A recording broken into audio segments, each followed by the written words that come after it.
வணக்கம்.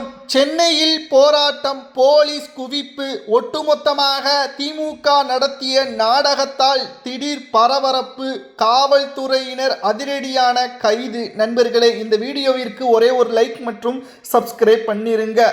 திமுகவின் மாணவர் அணி போராட்டத்திற்கு தாவேகாவின் அரசு அனுமதி மறுக்கப்பட்டது. மேலும் திமுகவினர் திட்டமிட்டு இந்த போராட்டத்தை நடத்தியுள்ளனர். எதற்காக, என்ன காரணம் என்பதை நாம் பார்க்கும் பொழுது, தாவேகாவின் மிக முக்கியமான அமைச்சராக இருக்கக்கூடிய மனிதவள மேலாண்மை துறை அமைச்சர் சரத்குமார் அவர்களது வீடியோ சமீபத்தில் வைரலாக பரவியது. மேலும் அவர் தவறானவர், அவருக்கு அமைச்சர் பதவி இருக்கக்கூடாது, அவரது பதவியை உடனடியாக பறிக்க வேண்டும் என்பதற்கேற்ப இந்த போராட்டத்தை திமுகவின் இளைஞரணி செயல்படுத்தப்பட திட்டமிட்டிருந்தது. ஆனால் தாவேகாவின் அரசு இது திமுகவின் சதி திட்டம், இதனால் மக்கள் பாதிப்பிற்கு உள்ளாவார்கள், மக்கள் இதற்காக நிச்சயமாக வேதனை அடைவார்கள், திமுகவின் செயல்பாடுகள் போக்குவரத்தை இடையூறாக திமுக எதிர்க்கட்சியாக இருந்தால் என்னென்ன சதித்திட்ட வேலைகள் எல்லாம் செய்யுமோ அதை அனைத்தும் செய்வதற்கு சென்னையில் தயாராக இருந்தது. ஆனால் முதல்வர் விஜய் அவர்கள் இந்த போராட்டம் அமைதியான போராட்டமாக மாறாது, மிகப்பெரிய அளவில் சிக்கலாக மாறக்கூடிய வகையில் திமுகவினர்கள் திட்டம் போட்டிருந்ததை உணர்ந்து கொண்ட முதல்வர் விஜய் அவர்கள் இந்த போராட்டத்தை நடத்துவதற்கு அனுமதி மறுத்துவிட்டார். இதனால் சென்னை எழும்பூர் ராஜரத்தினம் மைதானம் அருகே ஆர்ப்பாட்டம் நடைபெறும் என்று அறிவிக்கப்பட்ட நிலையில் திமுக சார்பில் இன்று காலையிலேயே ஆர்ப்பாட்டத்திற்கு ஏற்பாடுகளை செய்து திமுகவினர்கள் மற்றும் மாணவர் அணி என்று கூறப்பட்ட நபர்கள் அனைவரும் ஏராளமாக திரண்டனர்.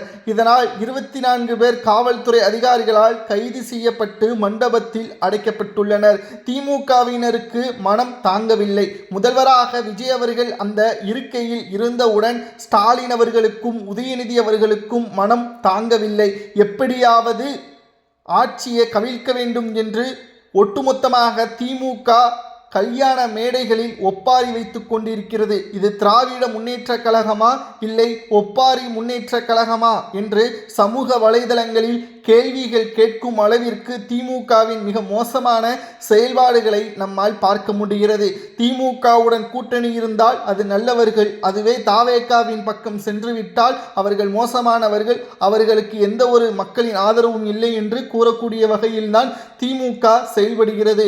மேலும் தாவேகாவின் அமைச்சர் மீது தவறு இருந்தால் முதல்வர் விஜய் அவர்கள் அதற்கான நடவடிக்கையை நிச்சயமாக எடுப்பார். ஆனால் திமுக அதை வைத்து மக்களை திசை திருப்புவதற்கு இந்த போராட்டத்தின் மூலமாக நிச்சயம் தாவேகாவின் அரசை கலைக்க வேண்டும் என்ற முயற்சி நினைத்தால் நிச்சயம் அது ஒருபோதும் நடக்காது என்ற தகவலையும் நம்மால் பார்க்க முடிகிறது. திமுகவின் ஆட்சியில் தமிழ்நாட்டில் இளைஞர்கள் தவறான வழியில் சென்ற பொழுதும் யார் அந்த சார் என்ற கேள்விற்கு எதிர்க்கட்சியாக அப்பொழுது எடப்பாடி இருந்த போதிலும் அதற்கான வாய் திறக்காத ஸ்டாலின் அவர்கள் இப்பொழுது தாவேகாவின் அமைச்சர் பற்றி பேசுவதற்கு என்ன காரணம்? சதி திட்டம் செய்யக்கூடிய திமுக எப்படியாவது தாவேகாவின் ஆட்சியை கலைக்க வேண்டும் என்ற முன்னெச்சரிக்கையில் தற்பொழுது செயல்படுகிறது. கல்யாண மேடைகளுக்கு சென்று ஒப்பாரி வைத்து கொண்டு தாவேகா முதல்வராக வருவதற்கு தகுதி கிடையாது என்று கண்ணீர் விட்டு கதறியலும் நிகழ்ச்சிகளையும் நம்மால் பார்க்க முடிகிறது. மேடைகளில், கல்யாண மேடைகளில் தைரியமாக பேசுகின்ற உதயநிதி அவர்கள் சட்டப்பேரவையில் மட்டும் ஏன் தெரித்து ஓடுகிறார்? பார்ட்டி ஃபண்ட் என்று கேள்விகள் கேட்டபொழுது அவர் பதிலளிக்காமல் அங்கிருந்து சென்றதற்கான காரணம் என்ன என்ற கேள்விகள் எல்லாம் சமூக வலைதளங்களில் வைரலாக பரவி வருகிறது. மேலும் திமுக தற்பொழுது அவர்கள் நினைப்பது என்ன தெரியுமா? தாவேகா ஆட்சி தொடர்ந்தால் இன்னும் 6 மாதங்களில் திமுகவின் மாஜி அமைச்சர்கள் பலரும் சிறைக்கு செல்வார்கள். ஒவ்வொரு துறையிலும் பல 100 கோடி ஊழல், அதை ஆதாரத்துடன் முதல்வர் விஜய் அவர்கள் சேகரித்து வருகிறார். அதை ஆதாரத்துடன் ஆளுநரிடம் சமர்ப்பித்தால் மட்டும்தான் அமலாக்கத்துறை, சிபிஐ, லஞ்ச ஒழிப்புத்துறை இவர்களை வைத்து நடவடிக்கைகளை மேற்கொள்ள முடியும். அதற்கு முன்பாகவே விஜய் அவர்களது ஆட்சியை கலைக்க வேண்டும் என்பதற்காக இவ்வாறான மோசடித்தனங்களை திமுக செய்வதாக பல்வேறு குற்றச்சாட்டுகளையும் தாவேகாவின் அமைச்சர் ஆதவ் அர்ஜுனா அவர்கள் செய்து வருகிறார். தற்பொழுது திமுகவின் எண்ணம் என்ன தெரியுமா? மக்களின் பணத்தை நாங்கள் நாங்கள் மட்டும்தான் கொள்ளையடிக்க வேண்டும் என்பதுதான் அவர்களது லட்சியமாக கடந்த 5 ஆண்டுகளில் இருந்தது. அதிலும் சபரீசன் அவர்கள் தற்பொழுது வரை திமுகவின் மிக முக்கியமான நபராகவும் இருக்கிறார் என்று தாவேகாவின் அமைச்சர் ஆதவ அர்ஜுனா அவர்கள் தெரிவித்துள்ளார். மனித வள மேலாண்மை துறை அமைச்சர் சரத்குமார் அவர்கள் வீடியோ வைரலானதை தொடர்ந்து அதற்கான நடவடிக்கைகள் என்பது முதல்வர் விஜய் அவர்கள் கவனத்திற்கு கொண்டு செல்லப்பட்டது. அது உண்மையாக இருந்தால் அவரது பதவி பறிக்கப்படும். ஆனால் திமுகவினர்கள் சதி திட்டத்தால் நிச்சயம் அது ஒருபோதும் நாங்கள் நடவடிக்கை எடுப்பது நிச்சயமாக திராவிட முன்னேற்ற கழகத்தின் அவர்கள் விருப்பத்திற்கு ஏற்ப மிக மோசமான நடவடிக்கைகளை நாங்கள் ஒருபோதும் கையாள மாட்டோம். மக்களை திசை திருப்பி எங்களுக்கு எதிராக திமுக சதித்திட்ட வேலைகளை மேற்கொண்டாலும் மக்கள் எங்களது பக்கம்தான் இருக்கிறார்கள் என்பதையும் அமைச்சராக இருக்கக்கூடியவர்கள் தெரிவித்துள்ளனர். திராவிட முன்னேற்ற கழகத்திற்கு பயம் வந்துவிட்டது. இனி தமிழ்நாட்டில் திமுக ஆட்சி அமைக்க முடியாது. மக்கள் எங்களது பக்கம்தான் இருக்கிறார்கள்.